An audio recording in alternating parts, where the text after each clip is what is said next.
These are issues that we're all facing, and kids in a lot of places are in crisis and struggling, and some of those basic family personal needs, and some of the education, jobs, and whatever.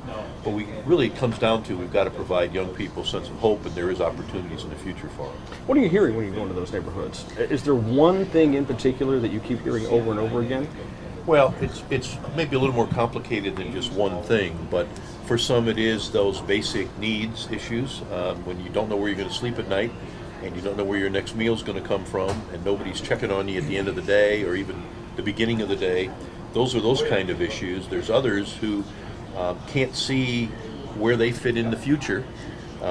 Some feel that they're just bored and they need something to do, and if we don't find proper opportunities for them, they create their own opportunities. So there's a myriad of issues, but it comes down to looking kids face to face and finding out what they need, and that's some initiatives we're working on. But how do we assess what the kid needs and then work as a community to provide those needs to them? Chief Sikorsky, I'm going to turn to you now. I think one of the most chilling comments I ever heard from a teenager was, "I don't expect to live past 19 anyway." This kid was 16 years old, and he had no dreams for the future whatsoever. How often do you encounter that sort of attitude? Well, you know, when we're talking about the youth who are struggling, I think that's a fairly common theme.